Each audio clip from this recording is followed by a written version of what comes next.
I found service through it all. Service began to the dogs, and then it began in recovery where, all of my extra time was spent serving something other than myself. And um, there's tremendous spiritual power in that, when you discover service over self, and it can keep you going in a way that is radically profound. We spend so much time completely enveloped with sort of a me frequency and capitalistic drive that is relentless and soulless and not very fulfilling. I have this ability to help people through my own struggle. Welcome, everyone, to Doing Business with a Servant's Heart podcast. I'm your host, Steve Ramona, and I'm a huge dog lover. Some of you that know, we've had 3 dogs out of the house at one time. We only have 1 now because our dogs' lives we outlive our dogs. But they're just, to me, they're love angels. God sent them down to us as angels. And my guest today, we're going to talk about dogs, the change in his life, his story, and some really cool things. And we see Blackjack there joining our show, which I'm super pumped. The first dog to join my podcast. But before we start, I've never had a dog on. So we're going to blow up the spot when it comes to dogs. We'll make the grand entrance of Cora Rose for later in the podcast to keep people sticking around. We got a surprise for you people. This is my kind of guy. I love it. But here's your gratitude for today. You're doing amazing things. Keep it up. My guest is doing. It's amazing. I pull these cards out, and it usually it's right on my guest. It just nails it. And you guys are doing amazing things out there. Just keep doing it and tell people when they are. Let's vocalize that. Let's tell people. With that being said, let's bring our guest on. Hey, Zach, welcome to the show. Thanks a lot for having me. It's already in our short conversation of BS in between the podcasts. I feel connected. That BS sandwich is always really good. Yeah. It's where you can really get some stuff done. Start with your story. I don't usually do that, but your story is incredible. Thanks. Yeah, I mean, I will do my best to be concise here, but long story short, I went into liver failure, what's called end-stage liver failure. So that's chronic acute cirrhosis of the liver failure in 2007, 2008. I got admitted to the hospital down in Bakersfield for long-term care. I spent 6 weeks there just dying of liver failure. Pancreatic failure, kidney issues, everything kind of goes. When your liver goes, everything goes. I needed a liver transplant in order to survive. I was given less than 90 days to live without a transplant. I could not get a transplant at that hospital. You had to be admitted to one of the 7 hospitals in California that does transplant. So they just tried to keep me comfortable. I got addicted to drugs in the hospital. It was an absolute nightmare of an experience. And long story short, I got admitted to a comprehensive transplant program at Cedars-Sinai, where I was born. Being admitted to that program really helped save my life in the sense that they brought me into the fold and then sent me home. They said, look, if we keep you in this hospital, you're going to die. I had everything had failed when I arrived at the hospital, and it just continued to fail in a worse way because they're pumping you full of drugs. They're giving me oral medicine. They're giving me Dilaudid intravenously. They're giving me all of these things, and my body was just done. So when I got home, I was 135, 40 pounds. I'm almost 6 feet. I'm 6 foot, 185 pounds. So I was very yellow, extremely swollen. I had a 9 months pregnant belly. And long story short, when I got sent home, I had to try to qualify for this transplant. I had to try to make it 6 months sober to get my transplant. I was potentially in line for a partial lobe transplant through my twin brother. And a real miracle happened when I and again, this is speeding through quite a bit, but I got so consumed with suicide and negative thoughts and ideations that it was just very dangerous for me to be in between my own ears on a regular basis. And I had a real transformative moment where I essentially gave myself to the dogs, the 3 rescue dogs that I had living with me, whom I had rescued from the Mojave animal shelter years prior. And fast forward 6 months, not only did I survive, but I began to really thrive because I gave all of my life to the dogs. I started bringing foster dogs into my home. I started writing their biographies. I started taking their pictures. And, when I first got home, I could barely walk. I needed crutches to walk. I had ammonia on my brain. I looked like the sick person you've ever seen. And 6 months later, I was essentially looking normal. I was still a little bit yellow. I still had some issues with my ascites, but I was on this road to recovery. I changed everything that went in my body. I started drinking essentially these vegetable, fruit smoothies and just being very, very disciplined in what I did with my life, with my diet, and with my mind. I started trying to give back to my community. I became the guy who speaks at high schools, the drug addict who comes to high school Yeah. and grade schools with his dogs and speaks about his recovery. And Marley's Mutts was really born, this large animal rescue, was born out of this suffering. And yeah, the trajectory has just been one of enriching Marley's Mutts and its programs for the last 18 years. And again, to kind of put a bow on the story, after I qualified for transplant, after I reached 6 months of sobriety, I no longer needed a liver transplant. And my liver health, which is an absolute miracle, and my liver health has been basically improving ever since then. So I'm still a comprehensive transplant patient. I'm still a part of the Cedars-Sinai Comprehensive Transplant Program. But I usually either die when you're end stage. They call it end stage for a reason. You either die or you get a transplant.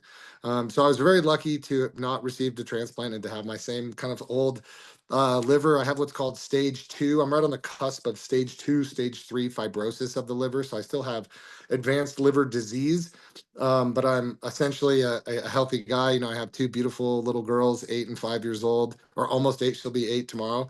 And yeah, it's been an incredible ride. Marley's Mutts has existed for the last 18 years as a seminal organization in Kern County for not just animal rescue and welfare, but essentially animal rights. We're really trying to move the needle socio-culturally and get people focused on solutions, and also bringing in marginalized communities to be part of the solution instead of being blamed as part of the problem. And we've built a bunch of therapy programs, prison programs, transport programs, and been doing all kinds of amazing things internationally as well. We have partners all over the world, in Israel and Lebanon and Iraq and all over. And it's just been a really incredible journey. I owe my life to these animals, and really my goal has been to try to give back to them what they were able to give me, which was life. And yeah, that's essentially the long and short of it. Well, And that's Zach, I Marley. see. That's my dog right there. That's the Oh, one that there's did it Marley. all That's for what it's me. named Yeah, after. Oh, what a yeah, strong dog. Yep, that's there this he is. boy. Oh, there he Yeah, is. Oh, that's yeah, awesome. And I yeah, mentioned dogs as angels. Truly, your angels were your yeah. dogs. Oh yeah, And, 100%. Yeah, I had a moment in the. It was a real powerful moment. I'll probably cry when I say this, but it just because go for I it. always reflect right back to it. But there was a time when I got out of the hospital, I had to kick drugs. They sent me home. I had to go through opiate withdrawal at home without any help, without any medication. It was very difficult. Then towards the end of that experience, I'd gone to the bathroom in the bed. I mean, when you're in liver failure, you're leaking blood from your mouth, from your rear end. I had what's called preliminary esophageal varices, which if these veins burst in your throat, you bleed out orally. I've lost a couple of sponsees to this affliction while in liver failure, where you bleed out orally because of the pressure associated with liver failure, with hepatic failure. And I messed the bed and had gotten up in the middle of the night, struggled to get to the bathroom, and I looked at myself in the mirror while I was going to the toilet, and it's this big, huge mirror, and I just saw this person looking back at me. This like yellow gray. I had varicose veins on my stomach. This massive belly, just massive. I looked 9 months pregnant. Herniated belly button. I had a drain, a catheter in my back that would suck all this stuff out of my stomach. And I looked just. I didn't understand what I was looking at. I couldn't recognize like myself, which existentially is a very confrontational experience. When you're a drug addict and an alcoholic, we spend a lot of time looking at ourselves in the mirror, kind of being being upset with ourselves or being overly evaluative. And I just didn't see myself, and it was really a stark encouragement to take my life. Like I took this moment as, oh my God, I'm no longer there, and therefore this is kind of like an indication that I should follow through with all of these dark thoughts that have been in my mind. And then I look over to my dogs, who are all sitting in front of the toilet, like large, medium, and small, and they're all looking up at me, just wagging their tails like I'm the world's sexiest, like I'm the sexiest man alive, and I just received the Nobel Peace Prize. And not only is there nothing wrong with me, but that they really recognize that I was still there, and that this loving person who cares about the world and has empathy and wants to live is still in there, you know. And I had given up. I had really given up at that point. I was just kind of like coasting alive because my dad had fought so hard to keep me alive, and I didn't have it in myself at all. And I just really didn't want to devastate my dad because he had spent Mhm. the previous 6 months, you know, in the hospital and trying to care for me and being my caregiver. And so it was really just based in trying not to devastate him. But those dogs gave me a real surge of sort of belief in myself. And then that night, I didn't go to sleep. I journaled and I kind of plotted out what I was going to do with my life and wrote it all down. And then I just threw my life into the dogs. You know, every morning, noon, and night was dedicated to them. So walking, bringing dogs into my pack, fostering those dogs, writing their stories, taking their pictures, doing their veterinary care, and all of these things. And it really took my mind off of being in liver failure and being a hopelessly addicted alcoholic and drug addict. You know, I just thought I was so broken that there was no way forward for me. And just being alive, it's hard to, for people who don't understand, when you're in that mind state, when you're emotionally, physically, spiritually addicted to something, when it has that pull over you, um, it is unbelievably difficult to be alive. You know, to just be alive in your own thoughts. It is torture. It's a torturous experience. So to have those dogs as such a welcome distraction for me to put my life into, and at the same time provide the, I mean, here's the long and short of it. Like, what a dog needs in rehabilitation are rules, boundaries, discipline, exercise, affection, and love.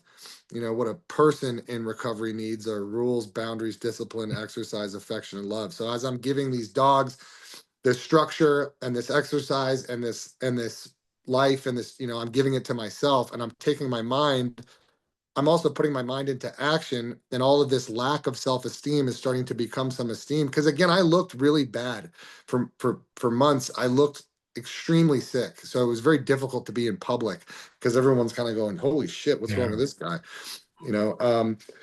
So yeah, and then obviously being out in public, I'd have Marley with me all the time. So I was so scared to see people. I was so scared to be out in public. I was nervous to drive. I hadn't driven not intoxicated in a decade. So I had to learn how to drive sober. I know that sounds ridiculous, but buddy, is this about you? We haven't talked about you yet. We'll introduce That's you in a Blackjack, second. audience. If you're watching on the video, Blackjack is giving a bunch of love. You know what's interesting? A wag of a tail and a look is all you needed from those dogs. Simple, simple, that saved your life. Yeah, yeah. Yeah, They and I mean, didn't it talk to really you. is that. Yeah. I'll never forget it because they were all sitting right by the toilet and where I was going to end up in a minute. And I was trying to figure out how to clean myself off. And it's such a devastating, you know, I'm looking at myself. I've got, you know, poo on me. I'm completely naked. I'm yellow. My whole body is yellow and purple. You know, I got bruises all over. When you're in liver failure, your body bruises like crazy. So I looked so dead, and my belly button, all these, you know, and I remember almost getting like pins and needles in my legs, like the blood was being sucked out of my body into my, you know, just to contemplate how terrible of a realization this was. And it was just a really overwhelming feeling of, I can't do this. You know, I can't. And then just immediately met with these stares, and it was just immediately counteracted with, yes, you can. And, you know, we believe in you and we see you. It was really just the seeing me, like acknowledging that I was still in there, because I was so scared I wouldn't be able to get back to or find who I am. I didn't know who I was. I've been addicted to alcohol and drugs for so many years that I had no idea who I am, what kind of person I am, who I am, if I can handle this. And I felt overwhelmingly that I could not handle it. I had no self-esteem, like none whatsoever. I did not think I could not keep myself from alcohol and drugs. And I was scared of myself. I was really, really scared of myself. And these dogs, just by having my life focus on their needs, I was ultimately able to meet my needs and to really get some self-esteem in the process that helped me, like, you know, plot a course in society and start doing some of these things. And I really found, I found service through it all. You know, service began to the dogs. And then it began in recovery where, all of my extra time was spent serving something other than myself. And um, there's tremendous spiritual power in that, when you discover service over self, and it can keep you going in a way that is radically profound. We spend so much time completely enveloped with sort of a me frequency and capitalistic drive that is relentless and soulless and not very fulfilling. And when I found this ability, when I realized that, like, my pain and my absolute, like, sorrow that I was, and suffering that I was so embarrassed about, I was so embarrassed that I was as bad of a drug addict and alcoholic as I was. I thought I was terminally unique. I thought I was just beyond reproach messed up, and to see that pain being used to help others, and it was just immediately, it would happen in conversations when, and I started to get, once I started to get a few months, and then I got 6 months, and then I got a year of sobriety, and the obsession to drink was lifted, and oh my God, I could not get enough of giving back to people and trying to share what I discovered, because it was just impossible. It was Yeah. just impossible that I would survive this. And to be given life again, and not just to be given life again, but to be shown that I have this ability to help people through my own struggle. It was just remarkable, and Healing, yeah, absolutely healing, Zach. yeah, That's totally, what I'm hearing. yeah. Well, let's jump on, talk about Cora Rose, your Oh, celebrity 1 second. dog. We'll Stand move by. Blackjack out of the way there. Blackjack, I don't know if you could probably hear me, but what a great dog. And, All you know, right, so Cora Rose. tell us about Cora. Yeah, so Cora Rose is a double amputee. She came to me in 2018 after her legs were shattered. She was at a shelter with two shattered front legs, shattered pelvis, broken back, and it was not likely that she would survive. So we tried to help deal with her legs right off the bat. Tried to save one of them. That didn't work. The other one had to be amputated because of a bone infection. They had just been casted. They were shattered. There was no real attempt to treat her medically properly. So fast forward now 8 years. She's a certified therapy dog. She's been a part of my prison programs. We run weekly rescue dog training programs at Tehachapi State Prison and North Kern State Prison. I also run a recovery-based peer-to-peer class at Tehachapi State Prison. So she's a real source of resilience and love and positivity. So I bring her in all the time. She has a wheelchair. She also has a backpack that she kind of lives in. And she's mobile. She's an internet celebrity. So if y'all want to check out the Cora Rose on Instagram, this is my girl. It's awesome. You And know, she it's knows she's the most adorable thing oh, I on. could tell She's she's fully got aware the of it. diva Yeah, in her, no yeah, doubt. 100%. So for the audience that aren't dog lovers, I mean, I'm a dog lover. I could definitely see this. If it's not dogs, there's something out there for somebody with addiction that they could focus on. What would that be, or what do you think could be a piece of advice for the audience?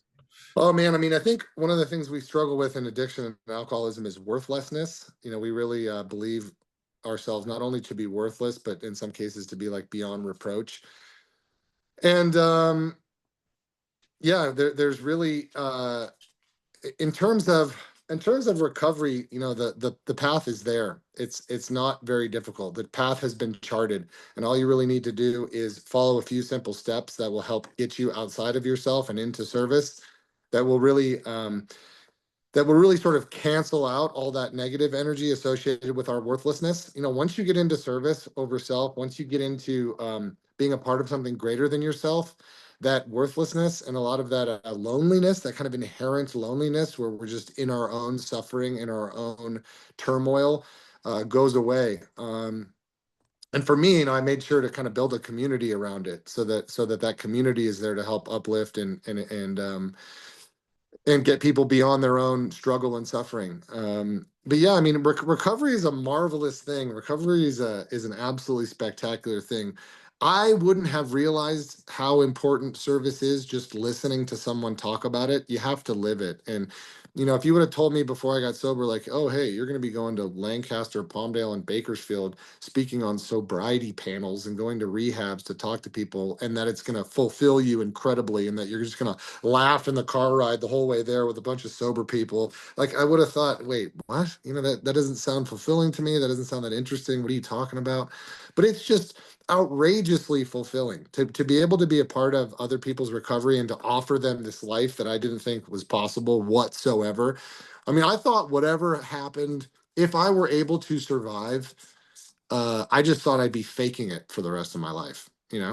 right? I Interesting just thought. thought I'd kind of be bullshitting and just Yeah. like trying to fake that I'm not suffering and struggling in all of these ways mentally. And yeah, I was really able to. There's a we always talk about acceptance and surrender in recovery, and those are principles that I just like I couldn't wrap my head around. I didn't understand what that meant or how that would be carried out in me, and it just really naturally happened through these through service.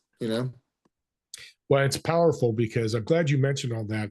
I mentor entrepreneurs, business owners about service. Like, well, I got to pay a bill. I said, the reward, your reward is probably the Yeah, priceless, your life. yeah, yeah. And you get so as you're healing others, you're healing yourself, right? Yeah. Oh, 1,000%. Yeah. Yeah. It gives you it gives you self-esteem again. I just thought I was the world's biggest piece of shit at the center of the universe. You know, I did not think much of myself, and that's all that I thought about. You know what I mean? And that's Like probably why you were drinking. Yeah. that's what Yeah. my sponsor used to always say is I don't think much of myself, but that's all that I think about. And Yeah. that's the terminal disease of this worthlessness.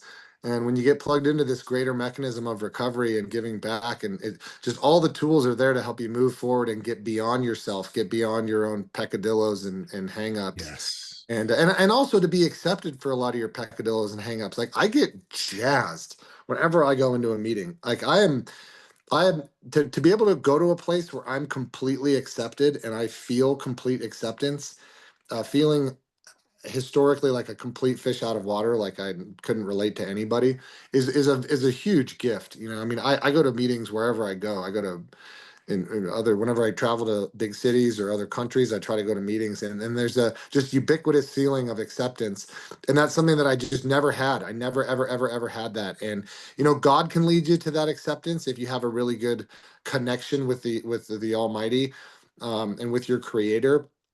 But for me, a program of recovery gave me that acceptance, being surrounded by people who are just as uh jacked up as me, who really accept me and love me, and maybe even for my foibles and for a lot of my peccadillos, is just a really really special thing, because I think a lot of us that are in recovery, a lot of us that struggle, we have this childlike rejection that we experience from our parents, where we feel like our love was conditional. Therefore, we're kind of always striving towards trying to feel accepted, and we're not. And we just can't deal with this idea that we're going to be ejected from the family, or that the love is conditional, which is obviously why I gravitated towards animals in a big way, because that love is so tangibly unconditional.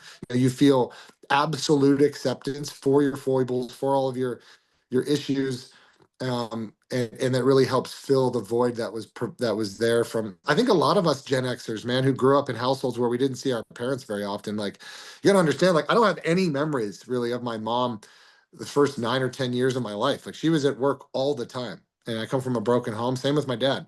Like, they were constantly, so you don't really feel as much of that connectivity and that Yeah. that acceptance. I've always felt like I could be removed from my family, like I could be ejected from it, like that love is Yeah. conditional, and I Yep. don't feel that from the animals, and it really helped me build up a level of self-esteem and acceptance of myself, that's been probably the foundation of my recovery.